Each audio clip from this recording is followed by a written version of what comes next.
The daily death toll in India hitting horrific records, rising so fast it is hard to even comprehend.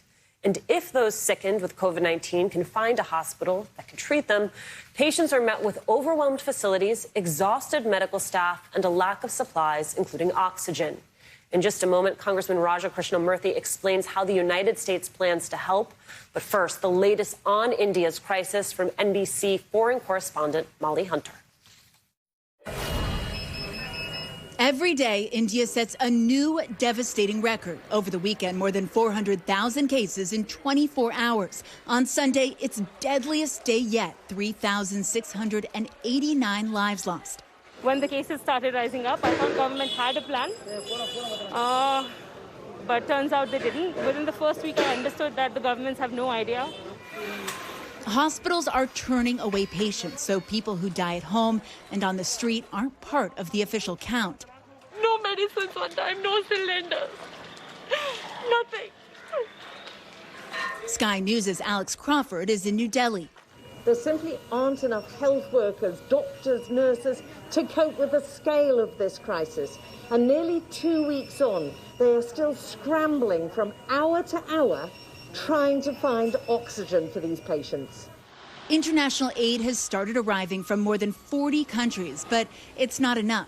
From the U.S., oxygen cylinders and oxygen concentrators. From Russia, 150,000 doses of vaccine. But for a country of 1.4 billion, it'll barely make a dent. That was NBC's Molly Hunter reporting. For more on the humanitarian tragedy unfolding in India, I'm joined by Congressman Krishnamoorthi, a Democrat from Illinois. Congressman Krishnamoorthi is a member of the House Select Subcommittee on the coronavirus crisis. Congressman, you were born in India. You moved to the U.S. as a young child. Tell us what you were thinking as you were watching what is unfolding there. It's just a heartbreaking human tragedy, Alicia. I know somebody, a friend, who's lost 10 family members in India just over the past couple of weeks. And it's really touched many Indian Americans.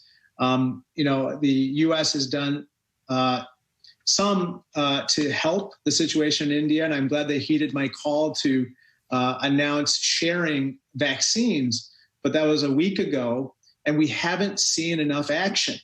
In addition, I've called for a waiver of intellectual property rights, a temporary waiver so that India, South Africa, and other countries can manufacture these vaccines. But we still haven't seen action. And now is the time to act, Alicia. We have to save lives. I wonder, as you watch what is unfolding, how much of this do you feel was preventable, and how much of this is really about a crisis of leadership? Well, I'm concerned about both. And I think that the one thing that your audience may know about, but back in February, India had a record low number of cases, less than 10,000 per day. And just to put that into perspective, we in the United States are still struggling to get back down to less than 10,000 cases per day. But then they relaxed their restrictions. They let their defenses down, and it just skyrocketed. And that's a lesson for us. We have to be sure to be vigilant here. That means everyone has to get vaccinated and at the same time take some common sense precautions such as wearing masks and distancing, even at the same time that we're opening up the economy. We've talked a little bit about government response from the United States. I'd also love to hear from you about how Indian American communities are rallying together to help what is going on in their home country.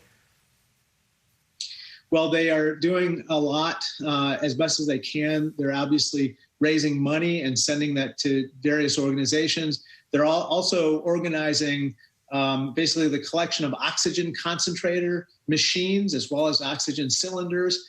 My office is helping with some of the logistics and transporting it to India and working with outside private entities and organizations as well as doctors groups and ordinary citizens. But this is really a place where the United States has to step up. I called on the United States to share its extra doses of AstraZeneca vaccines, which it's not going to use. We are not going to use it for our vaccination effort. And these are vaccines that have been approved for safety and effectiveness in many other countries, including India and other places. And yet we haven't released them. And it's time to release them. We talk about vaccine hesitancy.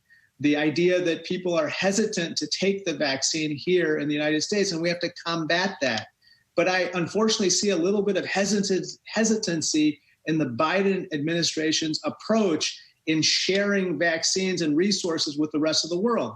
We have to do this not just because it's the morally right thing to do, and it's the right thing to do out of a sense of compassion and humanity and love, but it's in our best interest, Alicia. If we don't put out these raging COVID fires, they will come to burn us here in the United States. And so we have to put more attention on this right now. To your point, this virus knows no borders. Very quickly, though, I do want to make sure we talk about the infrastructure debate that is happening. Take a listen to what both the White House and Republicans are saying about the chances for a bipartisan bill.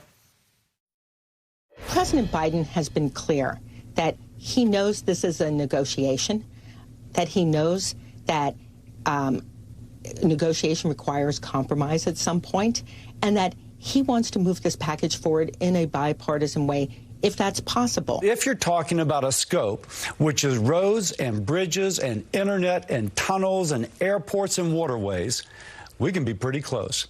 If you're talking about spending hundreds of billions of dollars to benefit public service unions, then we're far apart.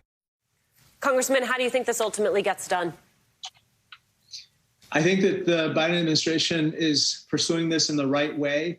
Right now, we started a legislative process that's going to involve bipartisan engagement with regard to all the issues that Senator Cassidy had referred to. However, I would just respectfully point out that at the end of the day, the American people know that this American Jobs Plan is not just about roads and bridges, although that has to be upgraded, but it's also about making sure people can drink clean water, that they do have high-speed internet, and that we upgrade the electric grid so that we can finally transition to a renewable energy economy. These are popular items. The American people want it, including constituents of many of my colleagues on the other side. The question is whether my colleagues on the other side are going to heed their constituents' wishes. Congressman Krishnamoorthi, thank you for spending some time with us today.